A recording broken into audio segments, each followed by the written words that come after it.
kababalaghan, aswang, mga karanasang mahirap paniwalaan. Ngunit, andyan nga ba sila? Bago ko simulan ang kwento, ay dalangin ko sa Panginoon na sana bigyan nawa tayo ng proteksyon, lakas, at yakapin ang mga taong nagdurusa. In nomine Jesu Christi. Amen.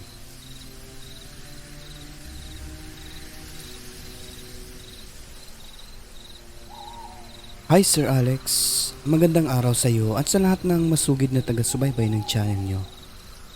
Ang ibabahagi ko po ngayon ay karanasan ng lola ko na naikwento po niya sa akin noong nabubuhay pa siya. Siya po ang ina ng tatay ko at ang pangalan niya po ay si Lola Miona. Sinadya ko po na tunay na pangalan ang nilagay sa kwento na nagbabaka sakaling may makarinig na kamag-anakan niya at makilala rin kami na mga kaparyentehan nila. Ang origin po ng lola ko ay mula sa Lasi, Siquijor. Naglayas at pumunta ng Mindanao ngunit hindi naman po niya nabanggit ang mga dahilan. Ayon pa sa kanya, marami silang magkakapatid at noong kabataan daw po nila ay siya ang super maldita sa lahat ng magkakapatid. Yung lugar naman nila doon ay halos walang tao at walang mga kapitbahay. Kapag wala nang maiinom, silang magkakapatid daw po ang inuutusan ng ama nila na magigib ng tubig. At yung ginagamit naman nilang sisidlan kapag nag-iigib ay katawan ng kawayan pero malaki daw po iyon. Buntong daw po ang tawag noon na nilalagyan ng palawit na pisi o tali para yun ang hahawakan kapag may laman ng tubig. Mabato ang lugar nila at malayo ang tabay na pinagkukunan ng tubig. Pero sako pa rin daw po iyon ng lupain nila at nasa gilid lang ito ng sapa. Ang atabay naman po ay maliit na balon lamang iyon na ginawa sa gilid ng sapa at pinalibutan ng mga bato. Kapag malakas yung baha mawawasak lang yun tapos gagawa na lang uli kapag malinaw na ang tubig.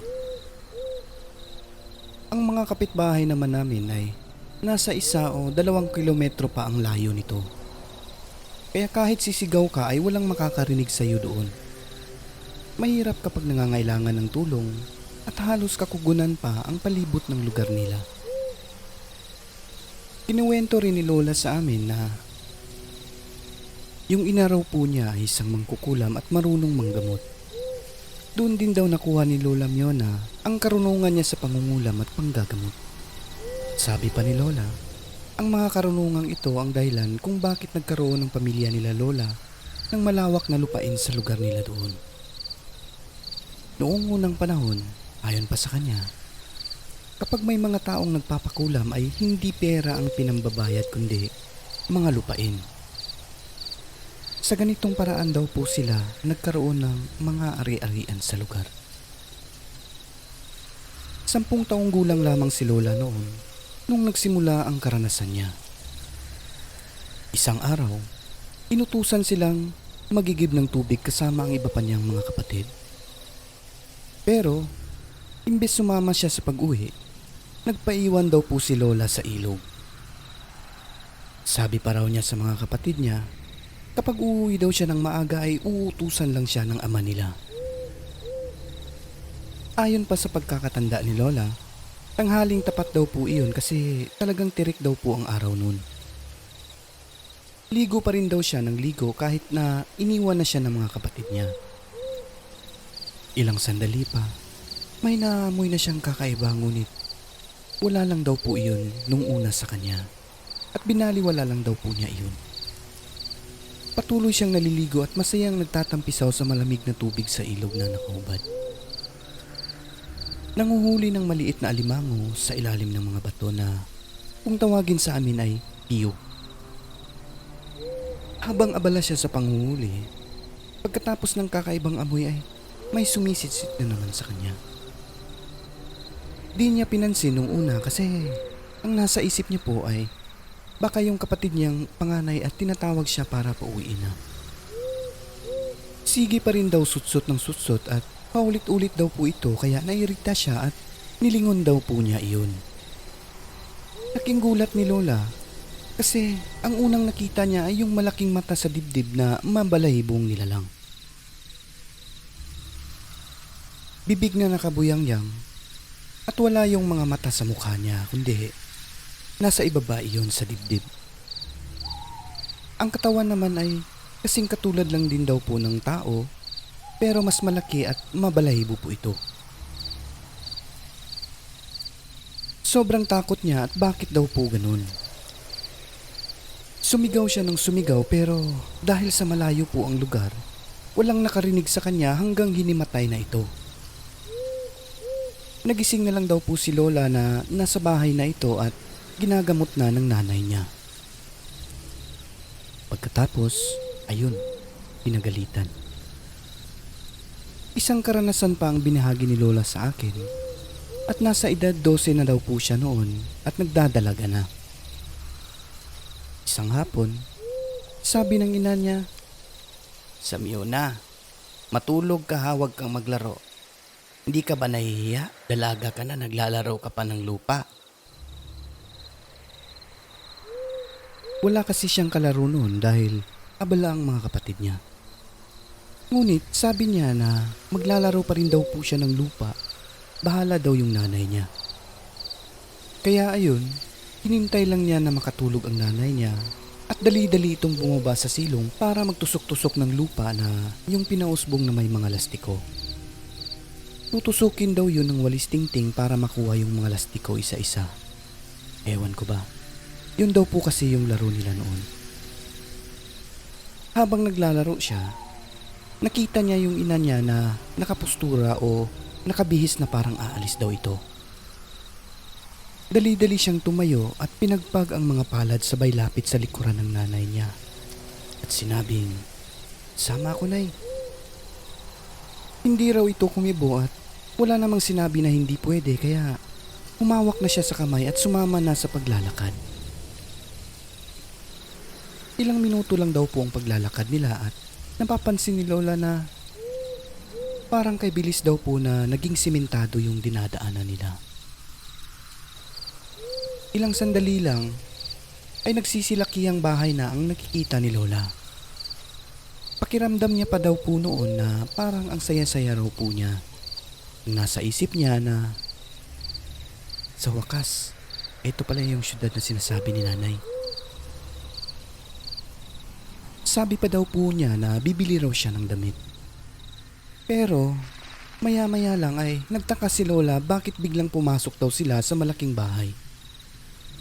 Habang hawak-hawak niya yung kamay ng nanay niya, sabi niya, "Nay, bakit tayo dito? Fiesta po ba?" Kasi marami daw pong mga pagkain na nakalatag sa mahabang mesa. May lechon baboy, buong manok, mga kanin na mapuputi, at mga prutas. May nakikita rin siyang magagandang dalaga sa unahan ng mahabang mesa. Namamangha daw po si Lola kasi sobrang ganda rin daw po ng mga damit nila. May mga lalaki rin na sobrang gagwapo at nagbabaili daw po ang mga ito. Sumasayaw sa di maintindihang sunata. Nung napalingon siya sa ilalim ng mesa, nagulat siya kasi may mga natutulog na akala mo mga puyat na mga matatanda at naghihilik pa raw ang mga ito. Lumapit si Lola sa mesa kasi parang kakaiba raw po yung kanin. May puti, may itim, at may ibang kulay pa. Ang nasa isip niya, buko siguro to. Noong tinitigan niya ang puting kanin, tumatalon at gumagalaw daw ang mga iyon ng kusa na parang may mga sariling buhay. Yung mga usok sa bagong hain na ulam na parang mga afritada, pati yung lechon ay walang mga amoy.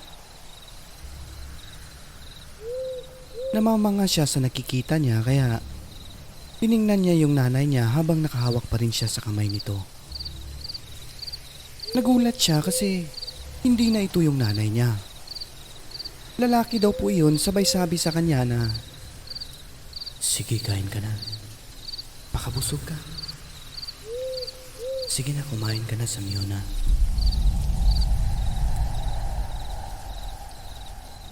Imbis na kakain sana si Lola, nagulat siya kasi bakit hindi nanay niya yung hawak at kasama niya hindi naman daw siya bumibitaw sa nanay niya simula kanina nung sa bahay pa lang sila, kaya tinanong niya po ang lalaki.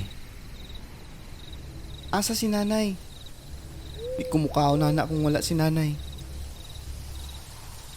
Na ang ibig sabihin ay, asan si nanay? Hindi ako kakain yan kung wala si nanay. Sabi ng lalaki, "Huwag mo nang hanapin ang nanay mo. Dito ka natitira." Naguguluhan daw siya at nagsimula ng umiyak. Nagpapadyak siya na panay sabi, "Si nanay ko, ayoko kumain yan." Panay naman sabi ng lalaki na, "Kumain ka na." Ang sagot naman ni Lola na ayaw niya kasi wala daw mga amoy ang pagkain. Pinipilit siya ng lalaki na kumain na kasi masarap daw ang pagkain. Pero sinabi ng lola ko na kung masarap yan, dapat mabango yung lechon. Wala naman akong naamoy ah. Walang tanglad. Parang walang asin. Yumuko daw si Lola habang nagpupunas ng mga luha niya. May nakita siyang kahoy na halos isang dipa daw po ang haba nito. Dinampot niya iyon at hinagis. Tinamaan daw po yung matanda na natutulog sa ilalim ng mesa. Nagising daw po iyon, tumayo at nagsalita. Ang sabi niya, "Iuhuli ng bata ah. Maldita. Ala, ibalik na sa ilaha karon dayon." Na ang ibig sabihin ay, "Isauli mo yung bata na yan. Maldita. Ala, ibalik sa kanila ngayon agad." Habang nagpupunas ng luha si Lola, laking gulat niya na sa isang iglap ay nasa gitna na siya ng kakugunan. Ilang sandali pa ay may naririnig na siyang mga tao na nagkakalimbang ng kaldero at lata ng biskwit na pinupukpok ng kahoy habang tinatawag ang pangalan niya. Nagtataka siya sa mga nangyayari. Maraming tao ang nakikita niya kasama ang mga kapitbahay nila na nagmula pa sa malalayo. Nakita at tinawag niya ang nanay niya at sobrang saya raw po ng nanay niya habang tumatakbo papunta sa kinaroroonan niya. Lumuluha at sinabi sa kanya ang mga nangyari. Ayon pa sa nanay niya, 3 araw na palang nawawala at pinaghahanap si Lola. Nag-alala ng sobra ang ina niya kaya nagtawag daw po ito ng mga tao para tumulong sa paghahanap kay Lola.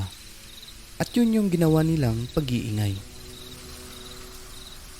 Simula po noon, ang lola ko po ay nakakakita na ng mga engkanto at lahat ng klaseng nilalang na hindi nakikita ng ibang tao o ordinaryong mga mata. Kung may mga taong nagkakasakit sa balat, alam ni Lola kung ito ba ay ordinaryong sakit o gawa ng engkanto. May kinuwento rin si Lola tungkol sa magsasakang naghahandog ng alay sa mga engkanto para sa saganang ani ng pananim. Naghahandog ng buong manok, lutong walang asin at kung ano-ano pang pagkain. Ayon pa kay Lola, ipapahid pala ito ng mga engkantong nagkakaroon ng sakit sa balat. Sabi pa niya, kapag naliligo ang mga engkanto sa ilog at nagkataong naliligo ka rin sa babang bahagi o kung saan dumadaloy ang tubig, nahawaan ka raw ng sakit nila at yun yung sinasabi sa wikang Bisaya na nabuyagan. Di ko po alam kung ano sa Tagalog ang salitang buyag. Laging sinasabi ni Lola sa amin na ang mga engkanto daw po ay tulad rin nating mga tao. Gaya sa atin, may mapuputi at may maiitim. Lahat tayo ay magkakasamang naninirahan at namumuhay dito sa mundo. Hindi man natin nakikita, ngunit nariyan lang sila. Hanggang dito na lamang po ang kwento ni Lola Miona. Maraming salamat po Sir Alex sa pagbibigay oras sa kwento ko. Ako po ulit ito, Inday.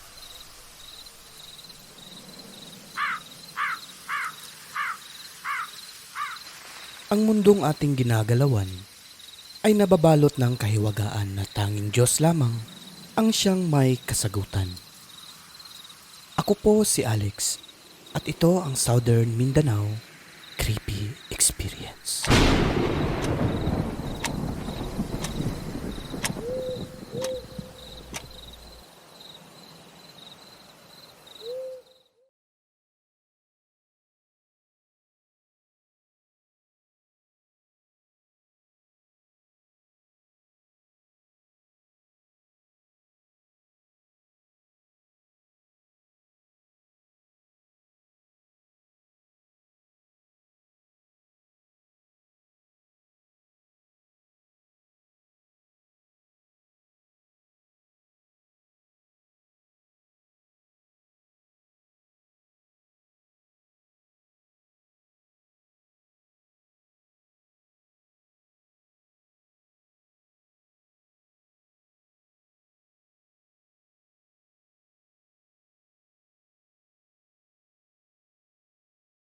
Din Santiago Samsona, kay Mags, good evening. Ayan, good evening din po sa inyo. Kay June Santoyo, ayan, listening muna bago matulog, sir. Thanks sa story. God bless. And thank you din po. Kay Jo Marie Nakwa, Happy Mother's Day po. Ayan, belated Happy Mother's Day. Jo Marie Nakua. Kay Jude Jade Kabansag, ayan, kay Charles Liro Abrera. Shout out idol, ayan, thank you po. Charles Liro Abrera. Kay John Rainiel Kati, kay James Manlapas, kay Abigail Navarro, ayan. Wala akong masabi at ang sipag niyong magbasa at mag-greet sa mga nag-comment ng mga listener niyo. Ayan, thank you po Abigail Navarro, kay Raymond Berth Diamante, kay Alvin Camaria, ayan. Sabi niya, idol, pa-shoutout sa pinsan ko na sina Justin Judiana at kay Marius Abrera. Thank you po, ayan, thank you rin Alvin Camaria, kay Ron Kabansag, maganda pala ang boses mo, Sir Alex. Ayan, thank you, Ron Kabansag. Kay Jaymar Villarmino. Hi, Sir Alex, thank you sa horror story mo na maganda pakinggan, lalo na yung boses nyo. Sir, ayan, thank you po. Jaymar Villarmino. Kay Rehel Abenido. Ayan. Shout out po, idol. Ayan, thank you, Rehel Abenido. Kay Cheryl Ann Paborada, kay Arturo Bakang. Ayan. Totoo yan, Inday Rans yan sa amin. Ayan. Kay Kelly Amarante, ayan. Kay Gerzel May Grijaldo, kay Rodney June Litrato, kay Quezon Jeniel, kay Jasmine Santos, kay Lonely Angel, kay Relly and Jessamine. First time nag-comment si Relly and Jessamine. Sabi niya, nice story always, pa-shout out po sa mga kapwa ko Ilocano, Ilocana na nakikinig. Narinig ko kahapon na may mga Ilocano palang nakikinig dito. Kumusta kayo? Amin nga awan labas na. Ayan. Ingat kayong lahat dyan. Relly and Jessamine. Kay Evelyn Garcia, hello sir, good evening from Singapore po. Always listening your channel. Ayan, thank you po. Kay Bunny Arriban. Kay Imelda Reyes. Kay Fernando Kahulaw. Kay Kuya Thun. Ayan. Pa-shoutout naman Boss Alex from Paranaque. Thanks po. Ayan. Musta kayo dyan? Thank you, Kuya Thun. Kay Grace Pitecho.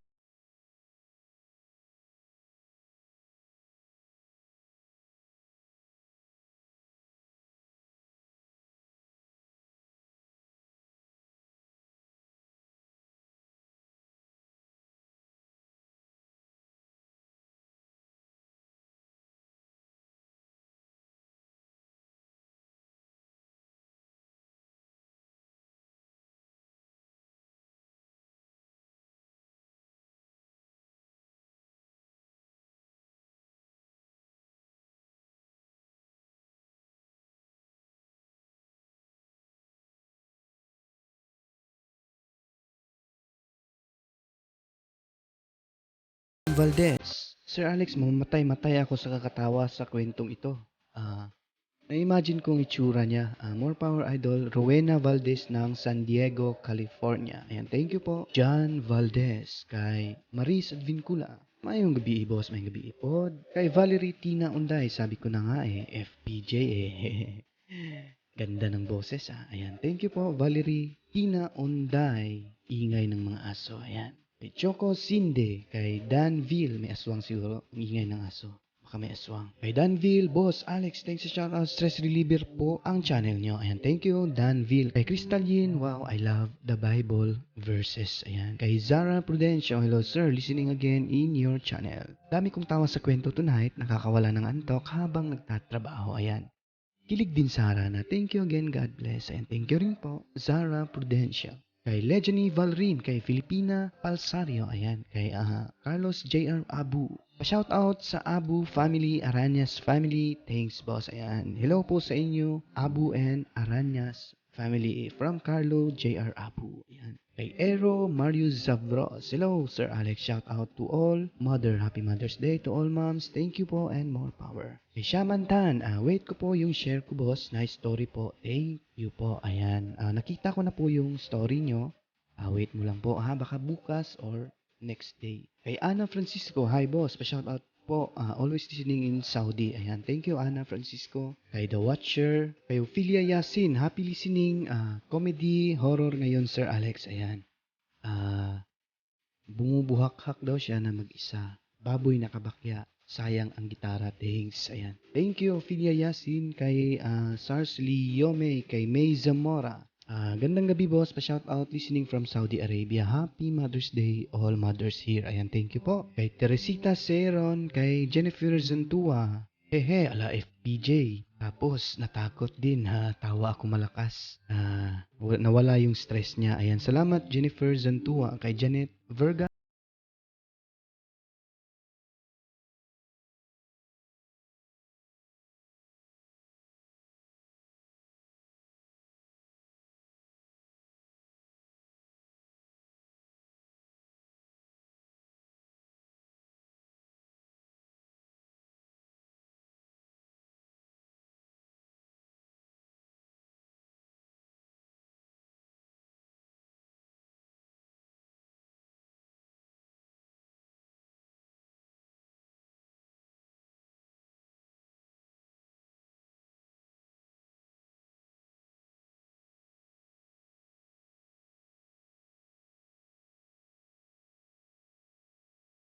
Jigayada Durunila. Kung ako siguro sa sitwasyon, nalipong nako. Ayan, thank you. Kay Sweet Lady Centeno, kay Nena Black. Shout out sa tanan listener nga mga nanay. Ayan, thank you po. Nena Black, kay Ana Lee. Thanks Sir Alex. Makalingaw jud mga kwento mo. Samot na pag-deliver mo kasi kay sometimes hindi ko makaintindi ng Ilonggo words. But now, may alam na rin ako konti sa laging pakikinig dito. Ayan, thank you po Ana Lee. Kay Emmanuel Ibua. Ayan, tama ba? Emmanuel Ibua. Astang ahaka ng ungo oy. Yan.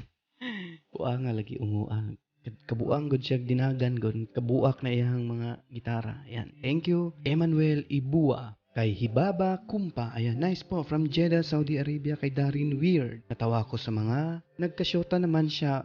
Yun nga, binagat. So, ayan. Kay Jason Pagayon, kay Miss Miami Laurel. Nice story. Kay Lenny Jane. Ayan, tawang-tawa ako nang walang sound sa kwento na to. Ini-imagine ko yung mga pangyayari. So, ayan. Thank you, Lenny Jane. Kay Silita Salazar, kay Irish Quinto. Ayan, sabi niya, ito yung totoong reaksyon kapag nakakakita ng kababalaghan. Tatakbo, matatakot, hindi kagaya dun sa kabila na kapag nakakita kung ano-ano mga kung ano-anong orasyon, pinagbabato daw ng legal po ba yun? Ayan. Kaya yun, nag-unsubscribe na ako doon.